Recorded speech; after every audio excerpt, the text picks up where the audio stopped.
Dios te bendiga, querida y hermosa iglesia. La Santa Cena, que algo nosotros lo revestimos de una liturgia muy nuestra, muy religiosa.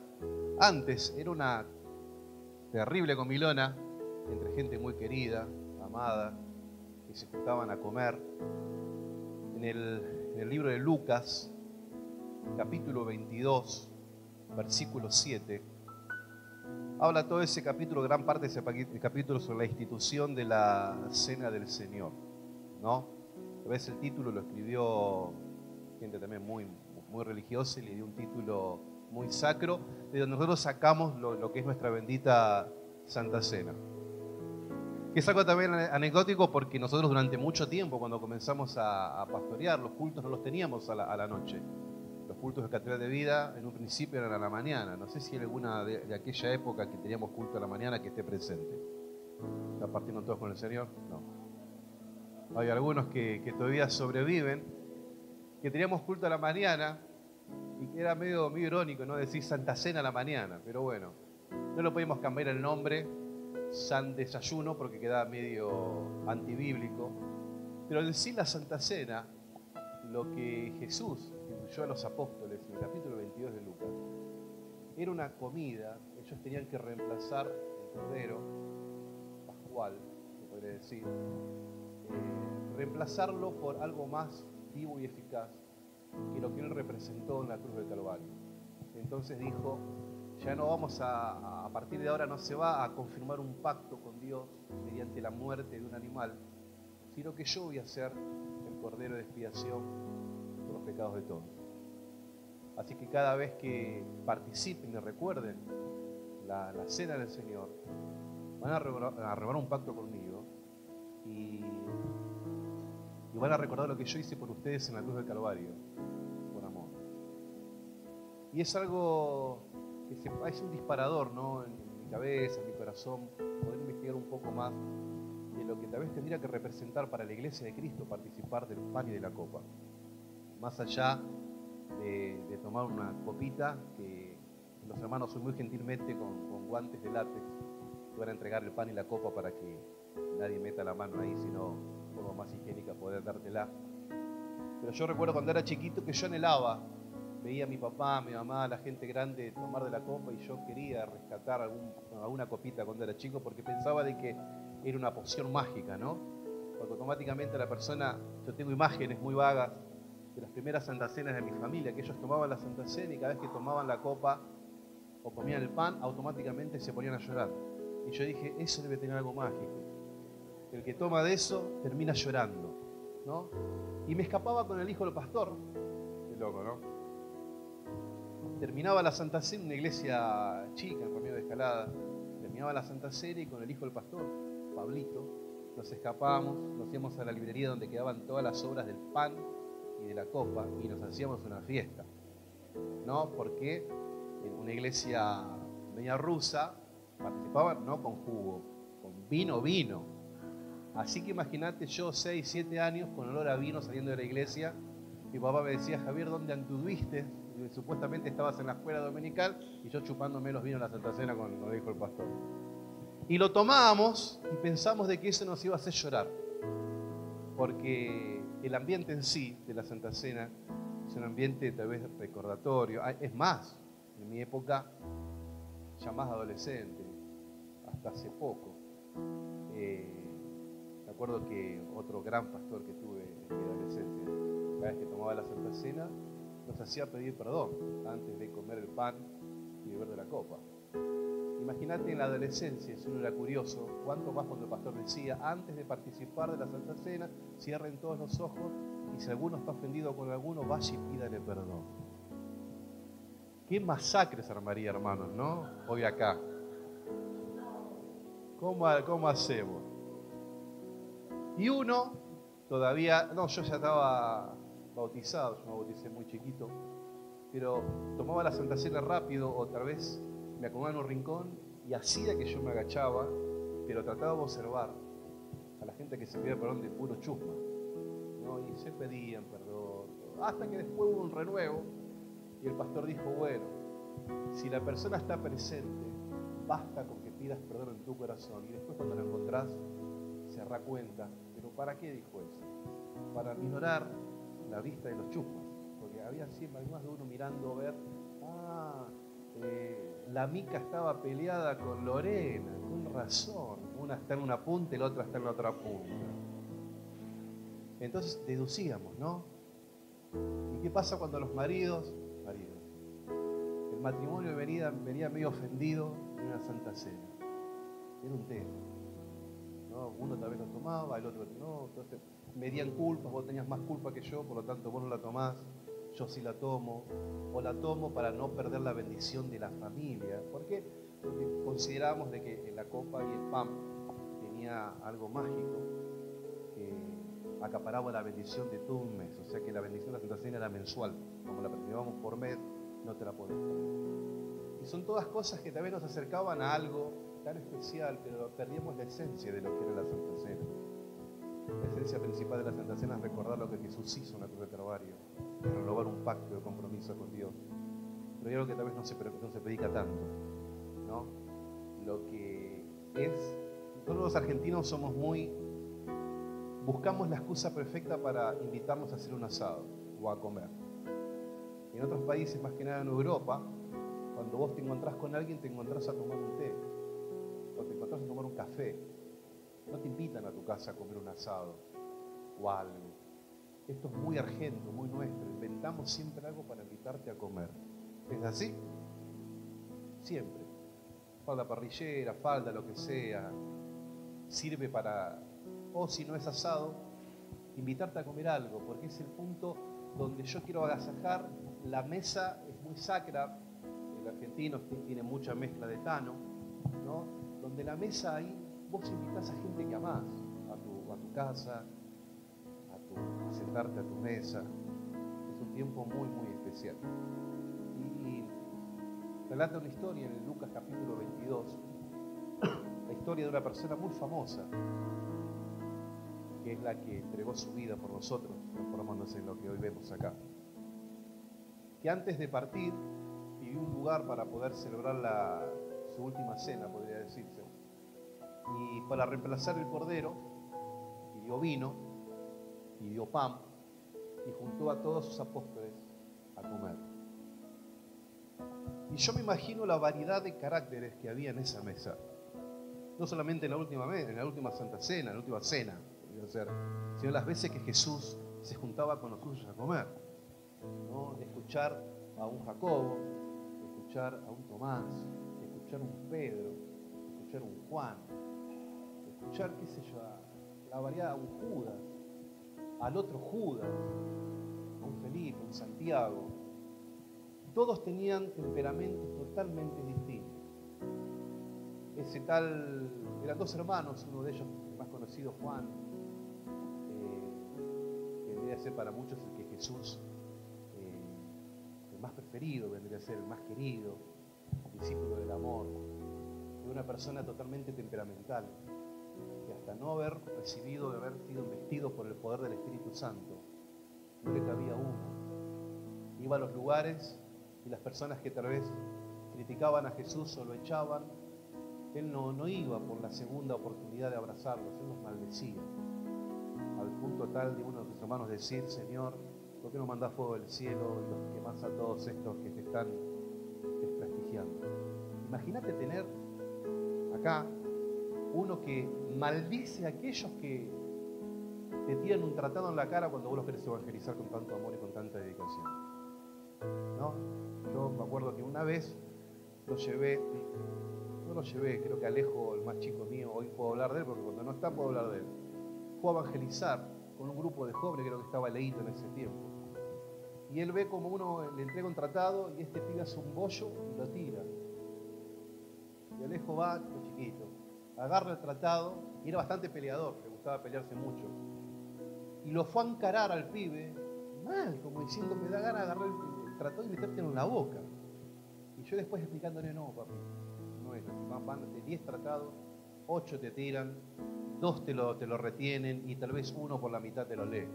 Pero no podés enojarte. Pero ¿cómo va a tirar? Que se crea, y le salió una palabrota, ¿no? Dije: no, pero tranquilo que me parece que a veces pagamos con la literatura evangélica. Un Pedro. Pedro era todo ternura. Pienso que la brusquedad del carácter de Pedro fue atrapada por la ternura de Jesús. Pero sabemos de que él fue perdonado tanto que uno de los famosos versículos o frases que Pedro dijo fue: hay que perdonar no 7 veces. ¿Cuántas veces? 70 veces 7. Y comenzó a hablar de perdón. ¿Por qué? Porque él fue perdonado de algo muy grave. Algo muy grave, haber traicionado a Jesús públicamente, haberlo negado en la cara, haber maldecido su nombre. Hizo tantas cosas que uno dice, como estuvo con él tanto tiempo, 3 años y pico, y le negó en la cara, faltaba que escupiera el nombre, el DNI de Cristo. Sin embargo, la mesa de Jesús, en la cena del Señor, fue de gente muy variada, muy variada. Había 2 apóstoles que lo único que sabían hacer era pescar. Estaban esperando la hora para que Jesús terminara para ir a pescar y hacer unos pesos.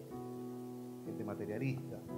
Había un Mateo, que fue un ex cobrador de impuestos, y se calcula que hoy por hoy la gente más odiada y más resistida, la que recibe la peor energía de la gente, son los que cobran impuestos. Hoy por hoy, tal vez Mercado Pago y todos esos sistemas de redes evitan de que toda esta gente que antes en una ventanilla te tenía que cobrar un impuesto reciba las malas miradas de todos nosotros. Como que a veces queremos acogotar al cajero por los intereses que nos cobra además cualquier empresa, cuando los pibes, las chicas, los muchachos no tienen nada que ver, pero ellos reciben, ¿sabes?, el peor descargo espiritual y almático de la gente por el hecho que tenemos que pagarle, y hay representada una figura humana que se lleva parte de nuestro dinero, ¿no? Mateo era un cobrador de impuestos, y los cobradores de impuestos de esa época eran bastante sinvergüenzas, te cobraban siempre de más. Hubo uno dando vuelta por ahí que recibió el amor y el perdón de Jesús, llamado Zaqueo, que no fue apóstol entre los grupos selectos, pero sí recibió el amor de Cristo a tal punto que él tuvo que salir de noche a devolver todo lo que robó en toda su vida. Imagínate lo que habrá sido ese sinvergüenza que lo vio a Jesús. Jesús le dijo: vení, hoy como con vos en tu casa. Recibió el amor de Dios, entendió el perdón de Dios, entendió lo que tuvo un arrepentimiento genuino, al punto tal que al otro día, a la noche, golpeando las puertas de cada uno de aquellos que les cobraba de más, les devolvía el dinero. Toda esa gente rodeaba a Jesús.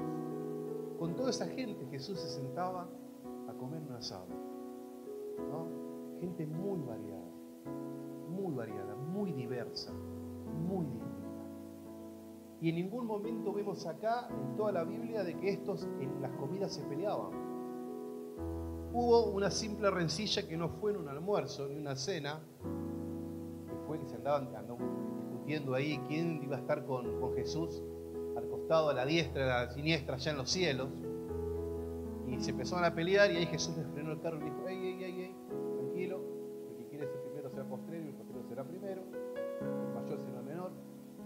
Esos son los parámetros de los que van a estar comiendo a la mesa con él. Y entendieron, se equilibró el toque, metió humildad.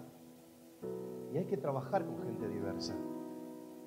A veces en la mesa familiar está, no, yo tengo 2 hijos nada más, pero está uno que viene sobre la hora y está con el celular las 24 horas ahí comiendo, y le tenés que andar apagando, desenchufando el módem.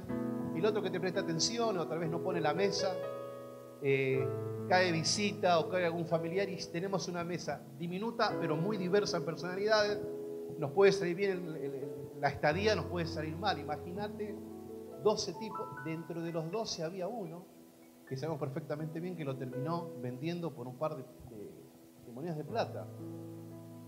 Y Jesús le dio la oportunidad de decir: che, pero mirá que yo sé que sos vos, pero lo vio tan decidido y dijo: bueno, listo, ya está, haz lo que tenés que hacer, dame el beso que viniste a darme y hacé la tuya. Y fue así que Judas le entregó a Jesús, y después su conciencia lo carcomió tanto que dicen que se quitó la vida. Pero ese Judas compartió asados con Jesús muchas veces, y ninguno lo discriminó. Aún la última señal que había dado Jesús en su última cena, en su última comida con ellos, le había dicho: hoy va a estar acá uno de ustedes, me va a negar. Me va a negar.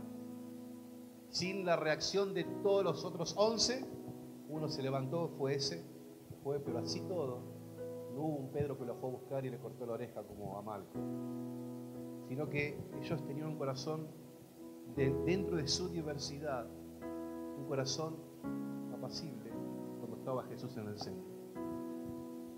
Y yo pienso de que esta es la gran familia de Dios, la diversidad de carácter,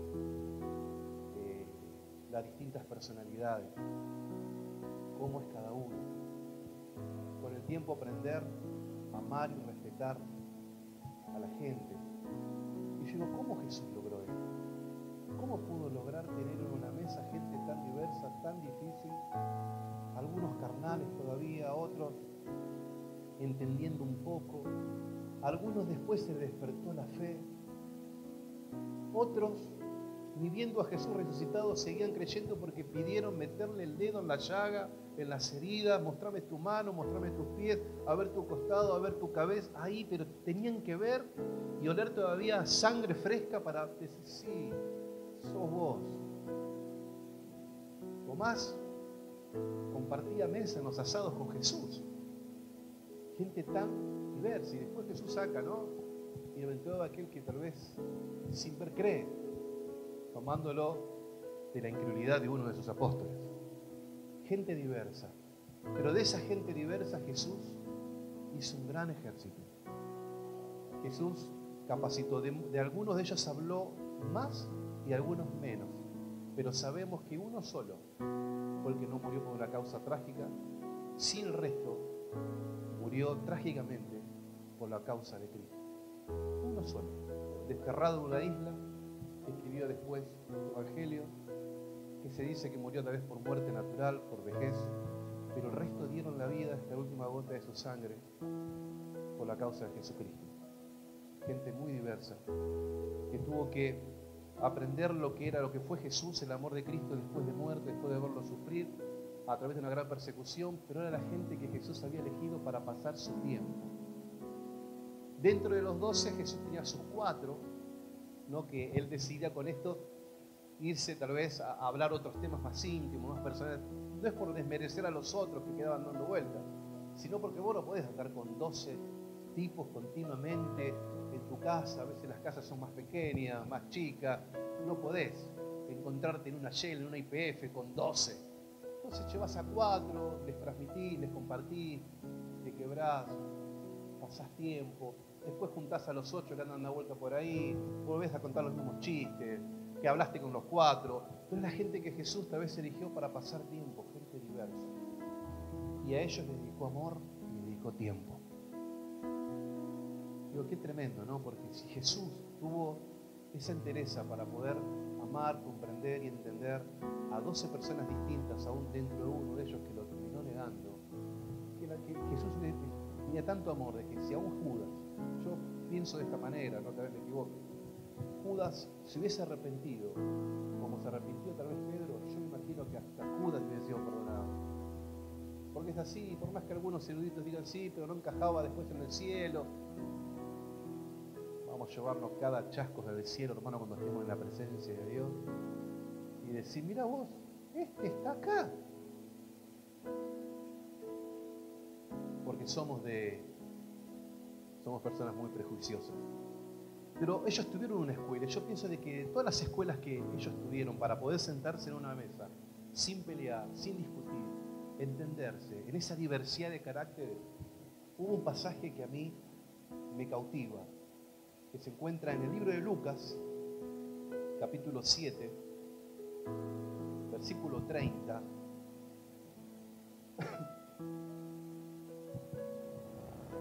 Vamos a tratar de iluminar esto. 30, el versículo 7, versículo 36. Cuando Jesús se aparece en el hogar de un fariseo, ¿no? Del 36 al 50. Ahí marcalo en tu Biblia. Dice así, versículo 36 del capítulo 7 de Lucas. Uno de los fariseos rogó a Jesús que comiese con él, y habiendo entrado en casa del fariseo, se sentó a la mesa. Vos fíjate que se sentaron a comer, ¿no? No estaba acá en un un lugar alto, en un monte abierto, sino a la mesa, donde se discuten y se hablan tantas cosas importantes mientras se come y se comparte un poco de carne. Entonces una mujer de la ciudad que era pecadora, y este versículo me llama mucho la atención, porque si bien dice que era pecadora, al saber que Jesús estaba en la mesa en casa del fariseo, trajo un frasco de alabastro con perfume. La Biblia no especifica que era tal vez prostituta, porque cuando se habla de mujer pecadora, siempre se la asimila a la prostitución. Pero la Biblia acá en ningún momento habla de que era prostituta, porque las prostitutas las tenían bien sectarizadas y las nombraban. La cultura judía era muy machista y la Biblia fue escrita también en ese entorno machista, por más que a algunos les duela lo que voy a decir, pero es la realidad, porque se habla mucho cada vez que se tipifica mucho a la mujer, pero sabemos de que era pecadora, por ende, yo entiendo al leer las palabras del fariseo, de que sus pecados eran conocidos públicamente, porque todo el mundo le dijo, ahí viene la pecadora, esta mujer es pecadora, o sea que sus pecados eran conocidos públicamente. Lo que esté haciendo, lo que haya hecho, no sé, pero eran conocidos sus pecados. Dice, ¿sabe que Jesús estaba en la mesa en la casa de fuego? Trajo un vaso de alabastro con perfume. Sabemos de que el vaso de alabastro con perfume era un perfume muy costoso. Mi esposa es amante de los perfumes y cada vez que se le cae un perfume es luto en casa, ¿no? Porque sabemos, ella más que nada entiende lo que es fragancia, esencia, hasta llegó a hacer un curso, una vuelta de perfumista, nos vino con un extracto con gusto a limón, nos matamos de risa con los nenes, se ofendió, pero ella entiende y ama y entiende lo que son las cepas y todo eso. Este perfume de alabastro valía mucho dinero, era algo muy costoso. Se tenía que trabajar mucho para poder comprar, tener o almacenar este tipo de producto. Dice que lo trajo, versículo 38, y estando detrás de él a sus pies, en la espalda de Jesús, no de frente, a espalda de Jesús. Dice, llorando comenzó a regar con lágrimas sus pies y les enjugaba con sus cabellos y besaba sus pies y los ungía con el perfume. Cuando vio esto el fariseo que le había convidado dijo para sí, si fuera profeta, conocería quién y qué clase de mujer es la que lo está tocando. Es pecadora. Qué terrible, ¿no? No solamente prejuzgó a la mujer pecadora, sino a quién estaba juzgando acá el fariseo. A Jesús. Qué loco. Tener las agallas y el atrevimiento de negar el discernimiento de Cristo. No solamente estaba poniendo en tela de juicio si era profeta, sino el discernimiento de Jesús. Y yo a veces me pongo a pensar, ¿no? A veces confundimos discernir con intuición humana. Y en eso tenemos que ser sabios nosotros los hijos de Dios. Porque uno cuando tiene el discernimiento de espíritu a flor de piel, es porque los dones del espíritu están a flor de piel y el mayor don para que esto surja es el amor. La persona revestida de amor es una persona que 100% seguramente tiene el discernimiento espiritual despierto. Aquella persona que no tiene amor no discierne, porque una llave abre una puerta. El amor es la llave que te hace abrir la puerta del discernimiento. Y es una ley bíblica. Aquel que no tiene amor no discierne, intuye. Y la intuición humana muchas veces puede fallar. ¿Es así o no es así? Uno puede intuir algo, percibir algo, pero puede fallar.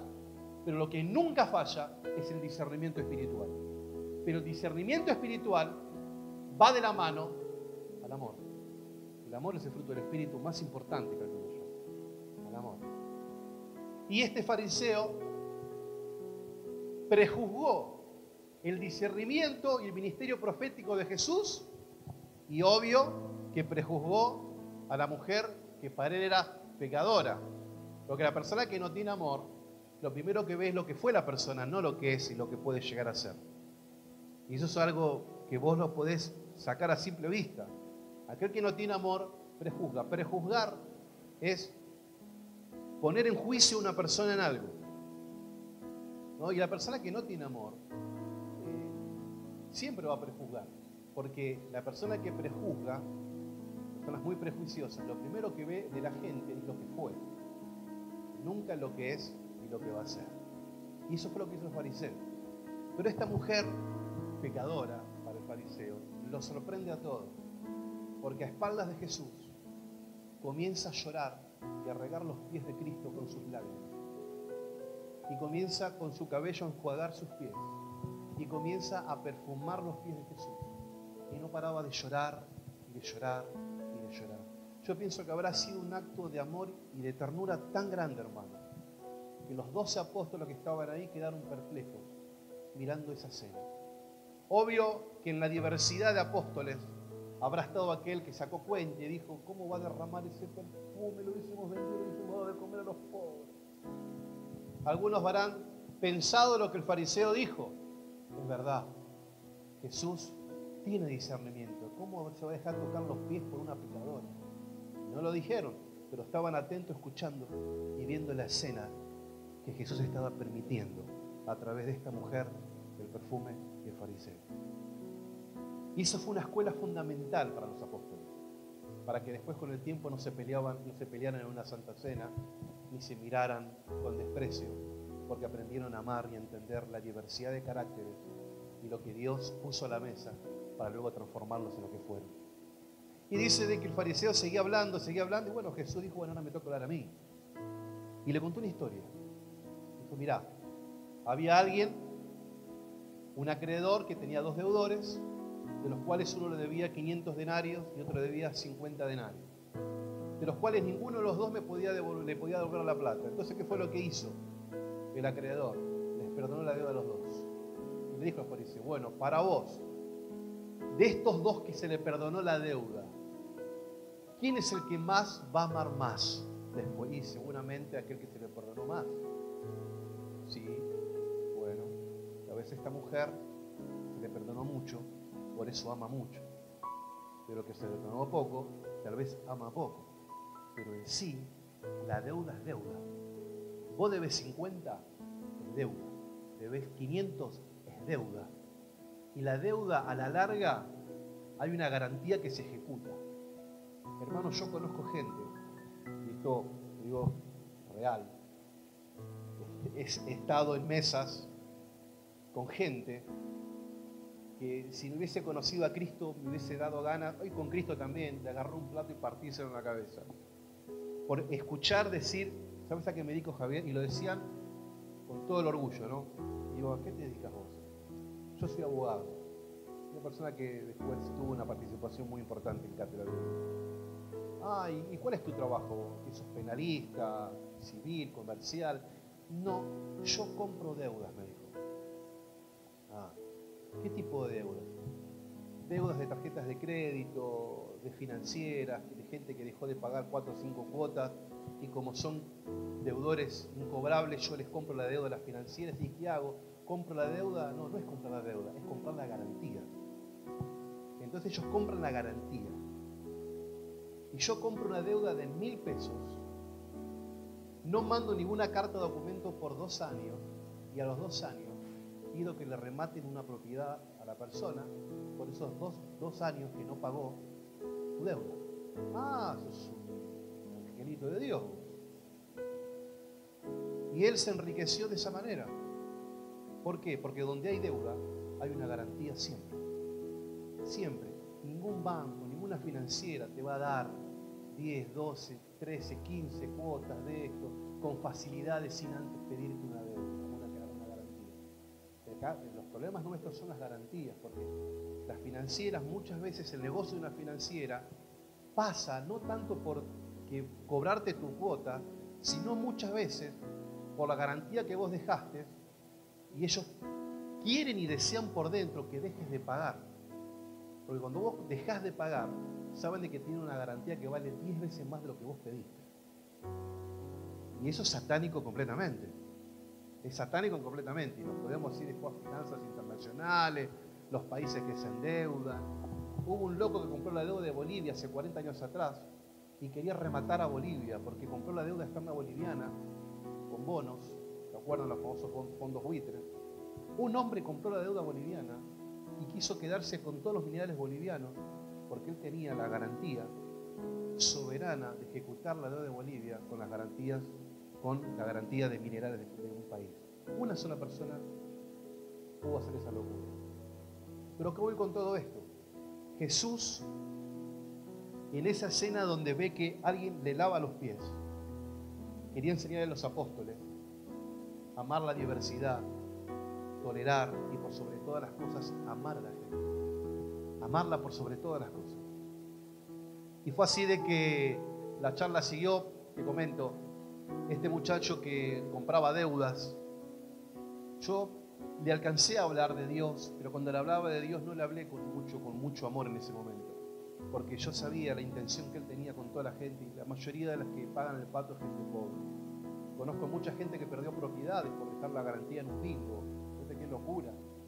Apostar en la maquinita o apostar en un casino, cuando se quedan sin dinero, van con escrituras y dejan como garantía la escritura de la casa. Y conozco mucha gente que perdió propiedades en un casino. La ruleta no dio en el 1, en el 7, en la bola de no sé cuánto, y perdieron una casa, el trabajo de 30, 40 años.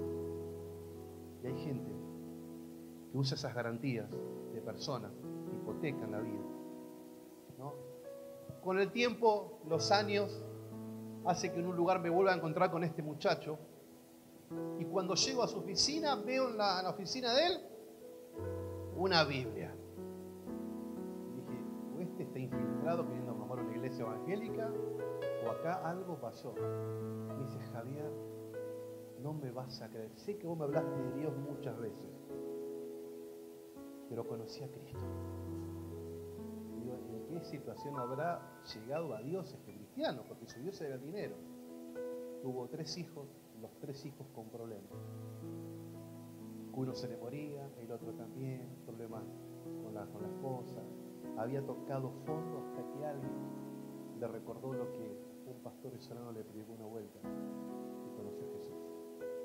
No es que él agarró y comenzó a devolver todo lo que se había robado, pero dejó de hacerlo mal, ¿no? Dejó de ser usurero con la necesidad ajena y su vida se transformó. Me acuerdo que la última vez que lo vi estaba tan abrumado por todas las malandradas que estaba haciendo que se estaba quedando pelado. Vos fíjate, el amor de Dios fue tan grande, cuando lo vi con pelo. Le dije, fíjate lo que es el amor de Dios, hermano, hasta el pelo te está creciendo. Dice, Javier, no me expliques, conocí a Cristo y sé que lo que antes hacía era malo, pero ahora estoy haciendo lo bueno. Es más, estoy dando para Dios, estoy tratando de ayudar a la gente, estoy tratando de aplicar mi vocación, mi oficio para ayudar al que realmente lo necesite. Y dije, Dios, se entregó Belcebú a Cristo, puedo creer cualquier cosa. Porque fue así, hermano. Conoció a Jesús. Pero uno cuando entró a su oficina, vos fíjate lo que es el prejuicio humano. Lo primero que yo vi con una Biblia, dije, están bromando a una iglesia. Humanamente, me pasó lo del fariseo. Alguien está bromando. Enganchó un pastor en una congregación porque juzgué lo que fue. No vi lo que era y lo que va a ser. Y Jesús lo llama al fariseo y le dice, mirá, a esta se le perdonó mucho, por eso ama. Vos fíjate lo que está haciendo. Yo llegué acá, era por costumbre antes cuando venía, no había asfalto como ahora. Lo que más se contamina con la tierra, el polvo, los excrementos de esto, aquello y lo otro, son los pies del ser humano, tus zapatillas. Es lo que transmite virus para todos lados, ustedes saben eso, ¿no? Tus pies, zapatillas, zapatos, lo que uses, porque pisás la mugre y los excrementos de todos. ¿Alguien tiene gallinas en su casa? No, bueno, te las recomiendo que no las tengas. Si no ponen huevo, hacelas a la parrilla. Porque las gallinas comen y si las soltás, te hacen caca por todos lados, hermano. Y yo no tengo un par de zapatillas que no tengo olor a caca de gallina. Es así. Porque para donde va, para la caca chiquita, no la ves en el pasto y pisás por todo. Y eso lo vas llevando para todos lados. Eso es un ejemplo que te doy. Esta mujer se tiró a los pies de Cristo y comenzó a llorar y derramar lágrimas en los pies de Jesús. Ella no le importó lo que habrá pisado Jesús. Jesús pisaba pecado, pisaba lascivia, pisaba religiosidad, pisaba desprecio, pisaba todo. Ella automáticamente, espiritualmente hablando, abrazó la causa de Cristo y no titubeó. Dijo a Simón: Simón, desde que yo llegué no me diste ungüento para mi pelo. Esta mujer no paró de besar mis pies. No me diste un canastillo para lavarme los pies. Esta mujer no paró de regar con sus lágrimas mis pies. No me besaste, Simón, cuando entré a tu casa. Esta mujer no paró de besar mis pies. Y es más, inundó mis pies después de haberlos limpiado y secado con el mejor perfume que existía en el momento. Jesús enseñó no solamente a amar, sino a no tener prejuicios con la gente.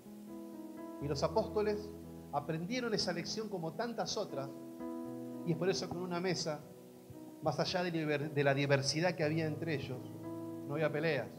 Puede haber discusiones, pero nadie pedía que echen a uno y saquen a otro, pongan a aquel y reemplacen a este. Sino ellos entendían de que Jesús los eligió, y cuando los eligió por algo. Y en esa última cena, más allá de que uno se levantó para ir a traicionar a Jesús, los 11 se quedaron con Jesús a compartir el pan y la copa. Y entender de que una iglesia es puesta en el mundo para amar. No fuimos llamados para prejuzgar ni tener prejuicios con los demás, sino para amar a la gente, para tolerar a la gente. Justicia, seguramente. Rectitud, seguramente. Pero lo que representa el pan y la copa, más allá de renovar el pacto con Jesús, más allá de entender y recordar lo que Jesús hizo en la cruz del Calvario, es entender de que estamos participando en una familia muy diversa, donde cada uno es especial e importante en el gran engranaje de la familia de Dios para extender el reino de Dios a aquellos que todavía son considerados para muchos pecadores, gente que no encaja. Dios nos reúne en esta noche para entender este mensaje, hermano, de que en la diversidad hay bendición y tenemos que aprender a amar. No confundamos intuición con falta de discernimiento. El discernimiento es cuando Dios te lo despierta para entender de que hay una obra diabólica detrás de la persona o lo que fuere. Nunca el discernimiento es utilizado para prejuzgar a un pecador que viene a la iglesia con ansias de cambiar hoy, mañana o pasado el mes que viene. Porque la función nuestra no es discernir si él quiere cambiar o no. El discernimiento nuestro es amar a la persona que viene con el bagaje llamado el pecado que se le llama. Y eso es lo que Jesús le demostró a todos en el ejemplo de esta mujer, y lo dio todo. Aquella persona que se le perdonó mucho, mucho. Y si hacemos memoria retrospectiva y miramos para atrás, de cuántas cosas Dios nos perdonó. A veces tratamos de poner en medida el amor o el perdón, o de cuánto más. La deuda es deuda. Yo conozco gente que perdió su casa por una deuda de 5.000 pesos, como aquella que hipotecó su casa por el casi valor de la propiedad. La deuda es deuda.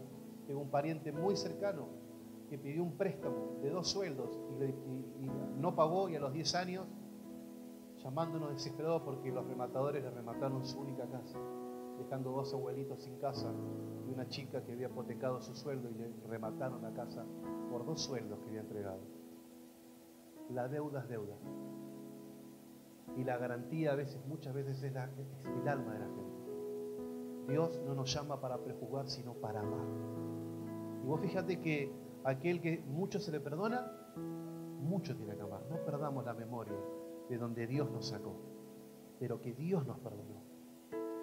No midamos, yo no hice tanto como para... Vos fíjate, yo tal vez no tengo un testimonio como muchos otros tan impactante, por haber sido borracho, ladrón o lo que fuera, o drogadicto, y Dios me rescató de ese antro. Y admiro a las personas que Dios los sacó de ese lugar para ponerlos y encauzarlos hoy en el Evangelio del Rey. Yo, hermano, en cuanto abrí los ojos, me pusieron una Biblia en la frente. Fue así. Mi ápice de rebeldía a los 15 años, queriendo abandonar la iglesia. pero Dios me trajo de la oreja de nuevo en su amor. No tengo algo como para que impacte, pero yo me levanto cada mañana a darle gracias a Dios porque Él me salvó la vida, Él me rescató, sanó mi páncreas cuando yo ya estaba muerto en un hospital. Y me encauzó y me dijo, todavía tenés que estar con vida. Vivo agradecido a Dios. Aquellos que conocen la historia de Catedral de Vida, tal vez la conté muy pocas veces. Yo vine a Catedral de Vida, a la Florida, más precisamente, a un reducto en un garage, hace ya 25 años largo, un poquito más, a reunirme con un grupo de personas que estaban desahuciadas, se podría decir. Yo conocía parte y no parte de la historia. Y cuando iban a cerrar ese lugar, Dios encendió mi corazón en ese momento, el de mi esposa, para hacer un par de reuniones más para ver si Dios podía hacer algo. Y ante la negativa de mi papá y los directivos de la unión, yo dije, por favor, denme un mes nada más. Y en ese mes se transformaron 25 largos años de estar al frente de Catedral de Vida. Pero nunca me olvidaron una vuelta en ese garage. Muchos dicen, ustedes le tienen miedo al coronavirus, por eso, al COVID, por eso no hacen culto. Cuando estábamos recién pastoreando con mi esposa, saliendo de ese garage, haciendo reuniones, vemos en la esquina, recuerdo, una multitud escondida detrás de un paraíso, de un árbol. Y yo dije, acá hay algo raro. Estábamos a 20 metros de la iglesia. Corrimos para dentro de la iglesia, el hermano todavía, que era el casero que nos alquilaba el garaje, estaba todavía ahí acomodando la silla. Y cuando empezamos a correr para atrás, esta gente se nos vino encima. Y entramos justo, hermano. Y el hermano cierra la puerta. Y cuando cierra el portón, nos clavan ahí en la puerta de afuera un cuchillo. El cuchillo clavado ahí. ¿Era por qué? Porque el pastor de anterior, el sinvergüenza, había regalado los equipos de la iglesia a un pariente, no sé qué. Y cuando yo tomé el lugar, hice un acta, dijo, de acá no se mueve nada, esto es de la iglesia, no se reparte los pocos a nadie. Y vino uno de esos secuaces a querer matarme. Yo tenía 24 años, 25 años. Matarme. 24 años, qué locura, hermano. 25 años tenía. ¿Quién tiene 25 años acá? 25 tenés, Gaby. Te conozco cuando venías con pañales. 25 años, Gaby. Que venga para acá con su esposa y lo quieren matar en la puerta de la iglesia porque no quería devolverle un sinvergüenza a los equipos. Y así las que hemos vivido, hermano. Entonces, sabemos que en la diversidad, yéndonos del tema, en la diversidad está el potencial que Dios tiene en Catedral de Vida. Todos somos distintos y todos somos usados por Dios.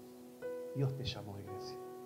Sé que no te puedes abrazar, pero al menos dirigite a uno o dos que tenés al lado tuyo y decirle, sos importante. Dios te llamó. Dios te va a usar. Sos importante.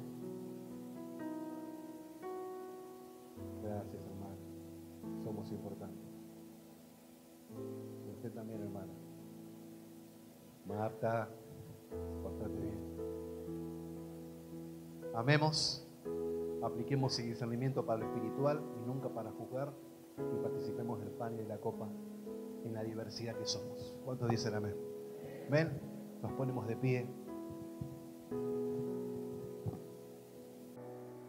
Dice la Biblia que la noche que fue entregado tomó pan y habiendo dado gracias los partió y dijo, tomad, comed, este es mi cuerpo que por vosotros es partido, haced esto en memoria de mí. Así pues, tomó también la copa después de haberse diciendo, este es el nuevo pacto en mi sangre, haced esto todas las veces que la vivieres en memoria de mí. Así pues, tomó el pan, lo partió y dijo, esto es mi cuerpo, hace esto en memoria de mí. Iglesia, los hermanos todavía están alcanzando el pan, la copa.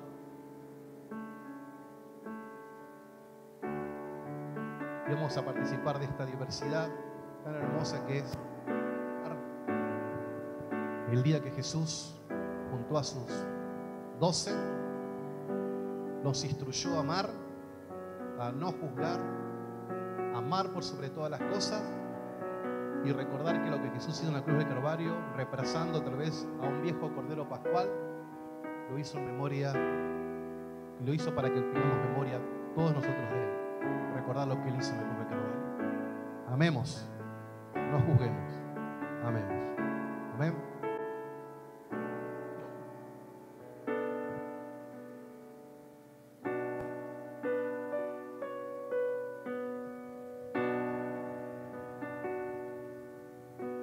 No sé por qué,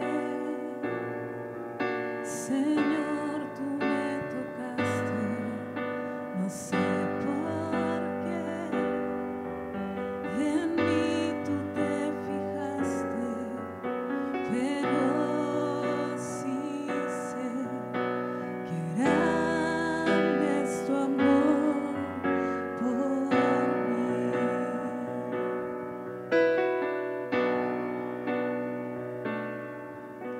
Mi corazón está agradecido, mi corazón está a ti rendido, contigo siempre.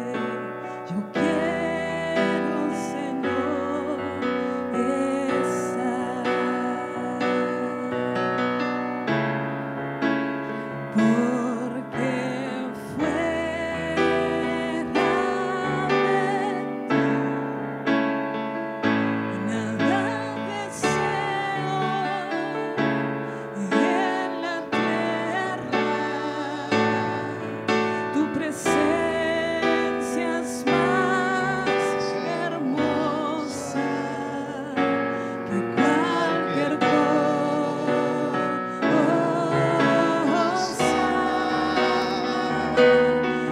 fuera de ti nada deseo en la tierra.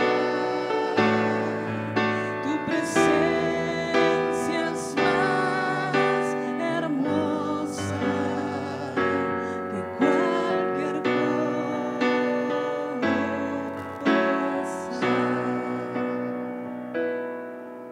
Y habiendo tomado la copa, dio gracias, dijo: tomad, comed, esto es mi cuerpo que por vosotros es partido. Porque yo os digo que no beberé más del fruto de la vid hasta que el reino de Dios venga. Y tomó el pan y dio gracias, y lo partió y les dio, diciendo: esto es mi cuerpo que por vosotros es dado. Haced esto en memoria de mí. Participemos primero del pan.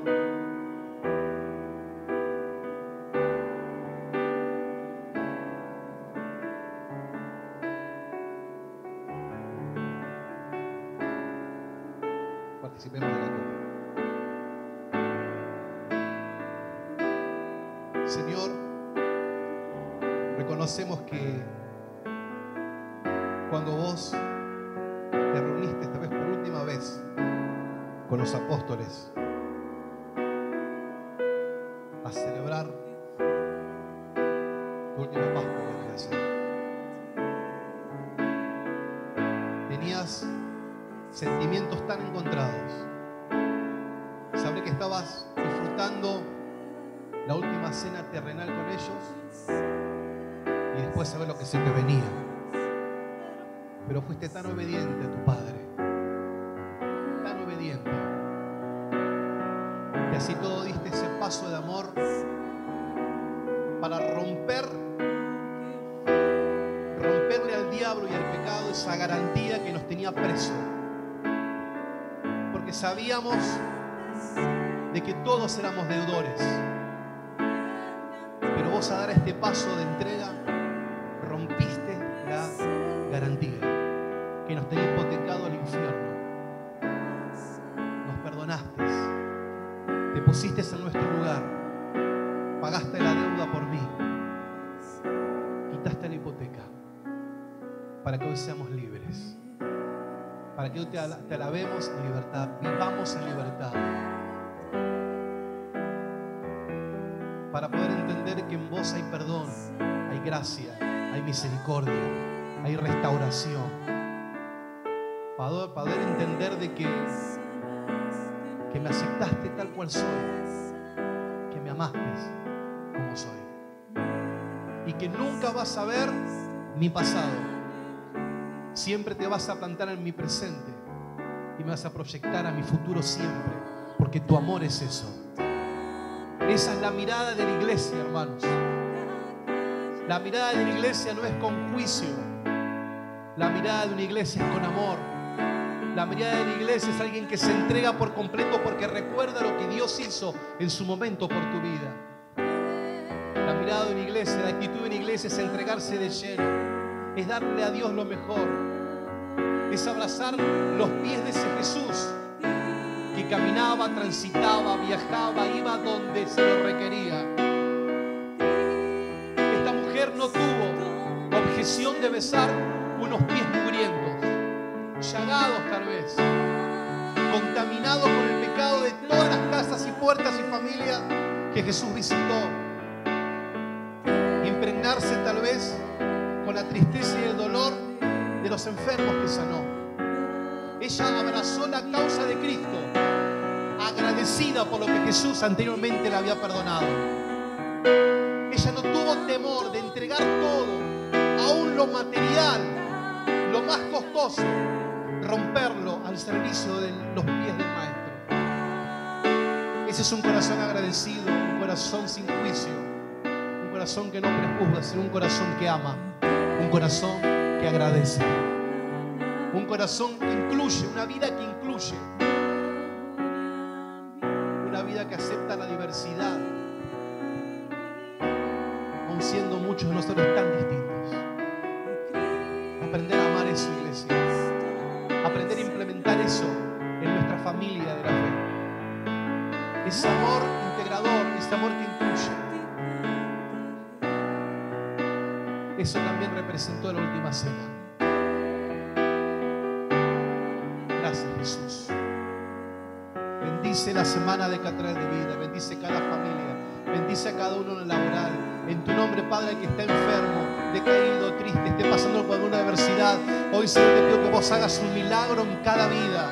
Hagas un milagro en cada corazón. Hagas un milagro en cada hogar. Hagas un milagro en cada economía. Hagas un milagro en cada trabajo.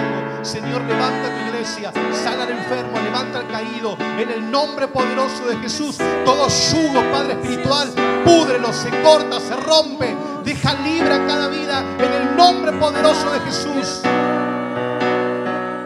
Que tu iglesia pueda utilizar las armas del Evangelio, las armas de la fe, el poder de la oración. En el nombre poderoso de Jesús.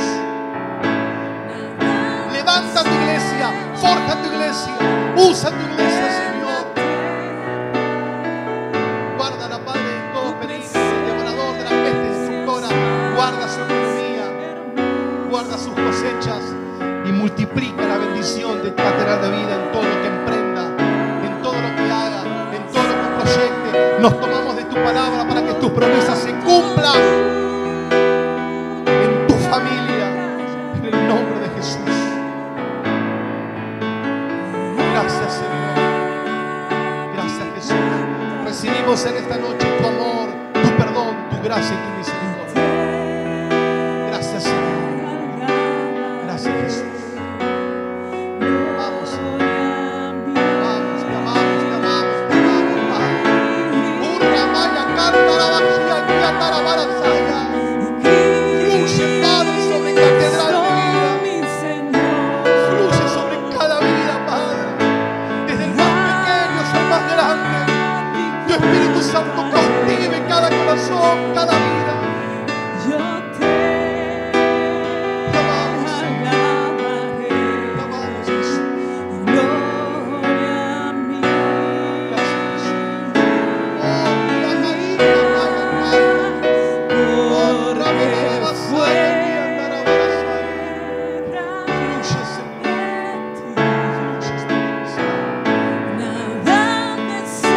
Hoy nos derramamos delante de tu presencia, Padre. Quebrantamos nuestro espíritu, nuestra vida delante para abrazarnos a tus pies, para agradecerte por lo que hiciste, para que infundes en nuestra vida amor para dar. Oh,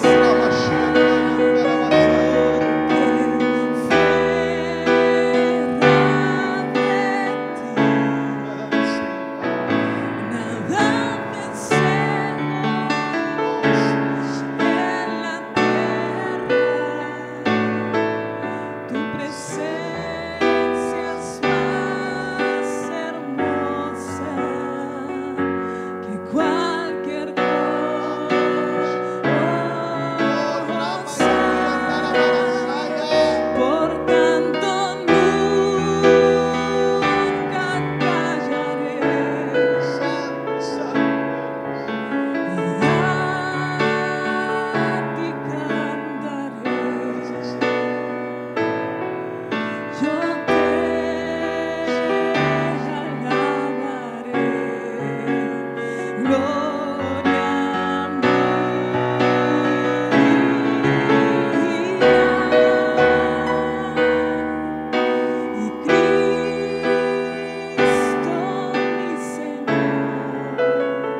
Señor.